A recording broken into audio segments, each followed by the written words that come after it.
Hi there and welcome back to another episode at Station Road.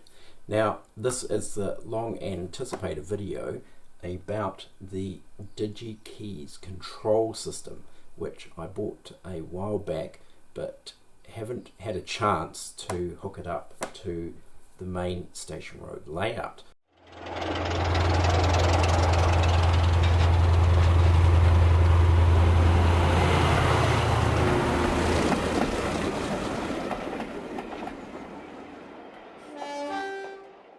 So this is the control system that I purchased, and it was recommended by one of my subscribers, and I will have to say, and I think the chap's name was Tony, apologies if I've got that incorrect, but a massive thank you to you for the recommendation of this.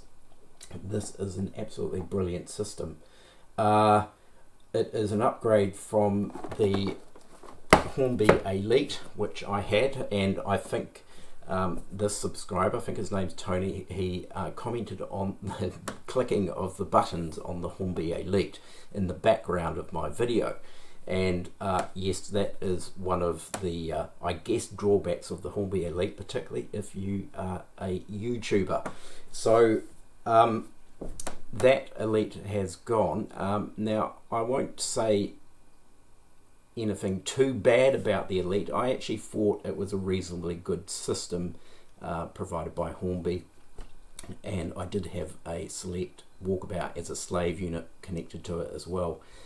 I didn't buy it new, I did buy it second hand probably a year or so ago in mint condition, but I wouldn't pay full price. Like I wouldn't buy the unit new at the price they tend to go for, which here in New Zealand they seem to run at between the $500 and $600 mark.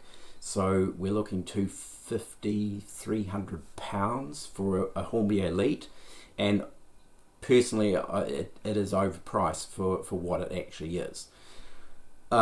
This, however, the Digikeijs DR5000 is exceptional value for money.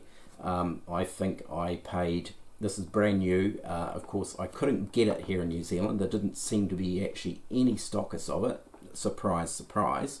So I did actually, I think I bought it from Germany, and I paid, it would have been maybe in total including freight about 400 New Zealand dollars. So plus the GST and the tax and the other tax that they put on it, plus some other bits of tax as well.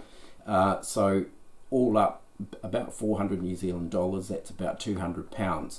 I know that they are roughly about 150 to 200 pounds over in Europe and the UK.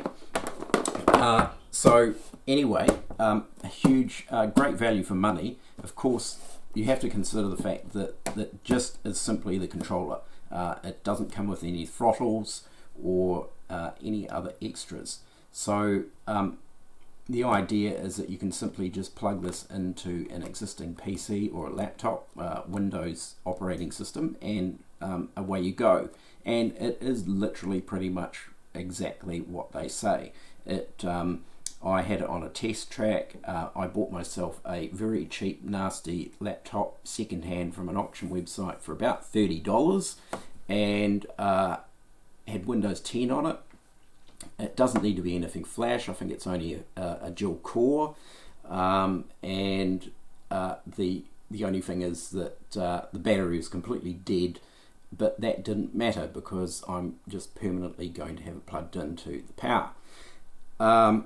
So that got the software downloaded and installed onto the PC. So when you go to the website for Digikeijs, and they have the software that you download. Now, interestingly enough, one of the things they emphasize quite a bit is to install the software before you plug this into your computer, which is plugged in via USB port. Now you can go to the next step, and that is to run your locomotives from a smartphone or a tablet and I have done both. Now I have just used the Z21 app, and it works straight out of the box. It is so simple. There is instructions on how to set it all up.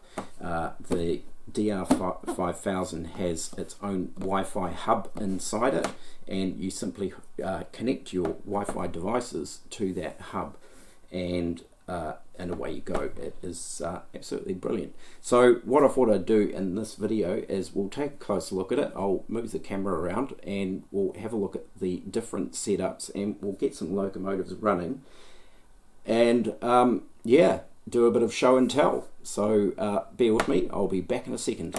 Right, so here we have the control system, and I've just temporarily attached it to the side of my baseboard. This is probably not going to be its final location because up here, of course, as I mentioned in a previous video, we're going to remodel this entire area. So I'll have to move this to a different location. But it's set up there pretty much as it is. We've got it upside down just simply because the cables work that better that way, and also I love the little wee flashing Christmas lights. It makes it look pretty serious. So down here I have made a little wee drawer or tray that slides out, so we'll just move that out, and that has my $30 budget laptop on it. And you don't have to actually control your locomotives through the laptop. You can simply run them through the Wi-Fi devices. Now these are drawer sliders that I have swiped off an old office desk that got dismantled, and interestingly enough I thought I might keep those sliders because they might come in handy one day, and lo and behold, there they are. Perfect. Right, so this is the Digikeijs software on the Windows laptop, and interestingly enough, they UI or user interface is basically replicating the actual control box, which is kind of weird, but you know, that's okay. I won't go into massive details about this particular software here, because there is loads and loads of videos out there that have been done, and I may pop some links in the description to some of these videos that go into more detail about the DR5000. So, but I think basically for curiosity's sake, we can fire up a locomotive and show you how it operates with the software from Digikeijs, and then we'll move over to the Z21 app and see how that works as well. So essentially from the Digikeijs software, we press the green button. That fires everything up and gets it all up and running. Now interestingly, you can hear a locomotive sound decoder kick in straight away. That is my Class 20, which has a strange decoder in it, which basically the sound comes on as soon as power comes to the track, which is actually really annoying. But anyway, I'm going to go through and switch that off. So the locomotive we're just actually going to get this wee locomotive here going. Well, it's not wee, it's actually one of my largest ones, Class 37. That's the one that I actually re-liveried from an EWS Class 37. So, and I have installed sound decoder in that, which is the Hornby TTS with an iPhone speaker. So that is also from a previous video, and there's a link up in the top corner for that. So we'll get that one going, and I think that is 690, so that's what was previously loaded in here. Press enter, and we'll start with some lights. Now I don't know whether you can see these, I've probably got the wrong camera angle. So we have our lights switched on, and it has come on at that end, so we'll switch directions, and I'm not sure whether you'll see that in the video. We'll get some sound going, so we'll start up the sound.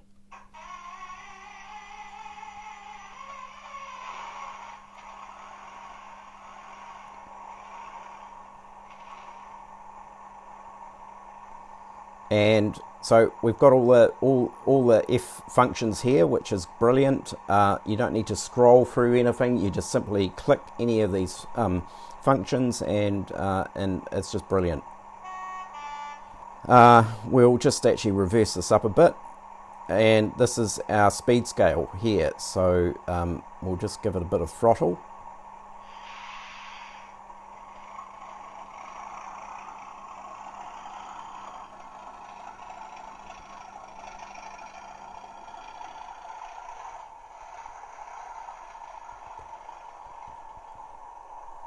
And change direction,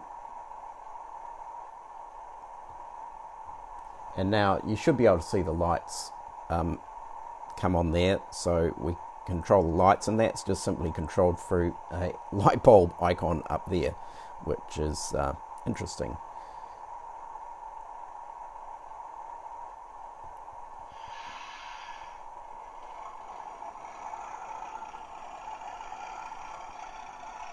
And there we have it. So that is control through the laptop.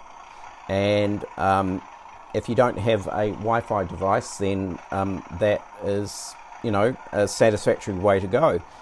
It's pretty simple. Get yourself a really cheap, nasty laptop off eBay or something like this. This one cost me $30, I think. So what, £15 for, you know, it's a working laptop.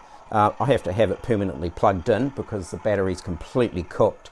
But apart from that, it's Windows 10, and it is quite capable of running the Digikeijs software.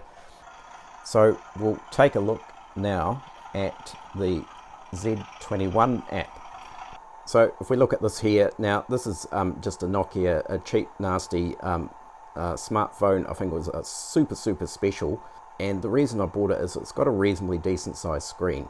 Now with the smartphone or the tablet, essentially what you need to do is go to your settings, find your Wi-Fi, and make sure you're connected to the DR5000, and you can just see that there, that is hooked up to that already. So we now go to the Z21 app, which is this app here, and I really like this app. I know that some people are using, I think, iTrain, and there's all sorts of other different apps out here, but I actually do like the user interface of it. I just like the design side of it as well. Being a graphic designer, it really appeals to me in terms of its usability and well, visual aesthetics. So if we go to steering, and if we find the locomotive that we're actually operating at the moment, and there's a series of locomotives down here. Of course, you can go to the thumbnail selection there, but the bigger the device you've got, of course, the larger these items will actually be and easier to see. But if we go to the class 37, which is the next one over, and as soon as I've gone to that, if you can actually see, that the light is actually on. So what the smartphone is actually doing is it's actually picking up and reading the details that are actually within the Digikeijs or the DR5000 control system. So if we go now here and we just actually switch this light off, what you actually see is not only will the light switch off, actually we need to change direction. If we switch the light off and on, you also notice, you may not be able to see it here, but the light switches off and on here as well at the same time. So anyway, let's get this up and running on here. So once again, we have a vertical throttle here. Interestingly, this one here, it is in miles per hour. So, and I think you can actually change that in the settings. You can do kilometers, miles. The speed control on the Digikeijs doesn't actually relate to a scale speed as such. So the speed that's on there is not actually miles per hour. So anyway, we'll just try this. Let's just ramp up some throttle. And you'll also notice that on the throttle is also indicated on the Digikeijs software as well. So if we go a little bit further,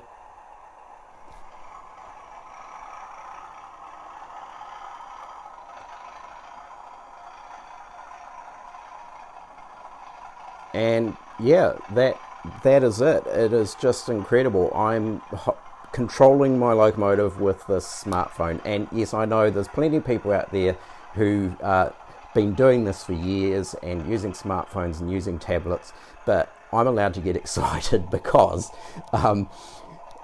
this is a first for me. So there we have it. I'm really impressed. The scope is absolutely enormous, really, in a lot of ways. Yeah, it's just a brilliant system. We'll switch over to the tablet and I can show you that. The great thing about the tablet, of course, with a bigger screen, is you can actually have I can have two controllers up. You can also have track plans loaded in as well, and of course you can have what do they call them, zone sections. I can't remember what they're called now, so you can actually connect all that up. I'm not going to go that far with this layout. It's that might be in a new layout many years from now, where I'll actually do the whole thing properly and have everything computerized, including the track sections and so forth. Right, so as you can see, this is now on the tablet. Oh, you can see me in the reflection there. And we have two controls up side by side. So on the left, of course, we have the Class 37 that's running around, and on the right we have the Class 20. Now you'll see the Class 20 is missing all its actual function icons. That's because I haven't actually exported out the function items from the phone. So on here we can set up all the functions on one device, and then you can simply import from one device to the next. So if we power this up,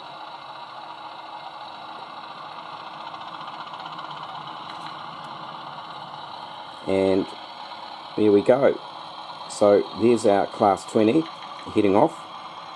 So that is really the guts of this system, and with the Z21 it works brilliantly, apart from the fact that my 37 has decided to stall on me, but I think that could be just dirty track. I'll try and get that one going, and we'll get this camera off the tripod, and we'll just actually see if we can do a bit of filming with various different control methods. So I'm going to try and record this as best as possible. So now we have the tablet sitting here, we have the smartphone as well. Now if I drop the throttle on the smartphone, then as you can see it responds on the tablet as well. So yeah, the whole system sort of becomes integrated, which is it's just incredible, really. And if we go through to the Class 20 here, we now have the sound control for this here, so we can do a horn.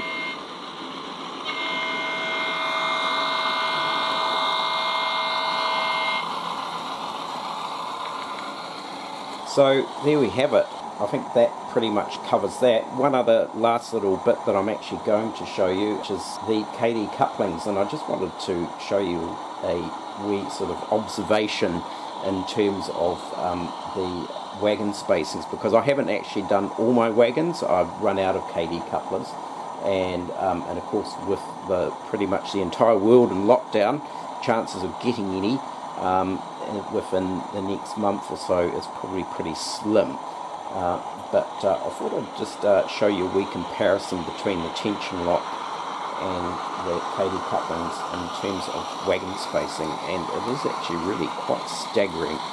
So this is a downward view looking at the difference between the KD couplers and the tension lock couplers. So the rake of coal wagons on the top of the tension locks that I haven't got round to, or unable to replace until I get some more KD couplers, and then the rake below is the KDs. Now these are both both rakes are stretched out as if pulling a train, so the weight of the train would be pulling it, and of course as you can see with the tension locks, the gap between each wagon is just vast, really, when you think about it. and then of course the difference between that and the KDs, and of course the tension locks. Unfortunately, that they have this, there's a lot of slack. So when it's towing the wagons, of course, they separate even further, creating even more of a gap. Whereas these wagons here, there is much less movement, and then of course they're a lot closer together. Now these are number 18 KDs in there, so but it's still sufficient enough to get around my radiuses. So the KDs have actually well, I've been running this train around the Class 37, and I haven't had any issues yet. So yeah, I think it's definitely made a vast improvement. Now, the interesting thing is a lot of people, well, over there we've heard a lot about the hunt couplings, and I am going to get some, but I'm going to come to the conclusion that maybe the hunt couplings are better for express passenger trains that aren't actually going to be sort of broken up and marshalled and sitting in shunting yards and things like that. And also where you might have a layout that has quite a large fiddle yard, in which case the passenger coaches will just remain connected to each other. Whereas I don't think the hunt couplings will be much use for the likes of freight wagons, particularly this type of freight wagon where lots of marshalling went on and lots of freight train arrangements were shuffled around and so forth, that the KD couplings are definitely the better way to go. So just an interesting thought or observation in regards to the hunt couplings. But I do want to get hold of some, and I might try them on some of my passenger coaches, which I have in here, and I may do a rake with those and see how that goes. But anyway, I think that pretty much finishes off this particular episode. And what is next on the agenda? So we've got this all sort of set up temporarily now. I will actually be going through and testing more locomotives and so forth. I think the next video that I'm going to do, and this is actually going to be another bit of a kit bashing session with some Metcalfe kits. And it's in relation to this wee gully, or what would you say, cutting that runs through here. I have sort of custom made some brick retaining walls here, and I'll probably save the lower brickwork, but I was never overly happy with it, nor am I happy really with the sort of finish of the bridge and things like that. So this area here is going to get a bit of an overhaul, and also go for a bit more completion. But I had an idea about some Metcalfe kits to build up some retaining walls. Now, I'm not actually thinking about these retaining walls here, which I have used, and these are great, but I have another idea, and you guys are just going to have to wait and see what this idea is. So anyway, I will see you next time. Don't forget to keep isolated, stay safe, and don't forget to subscribe and like, and love to hear your comments as well. And I will see you next time. Cheers.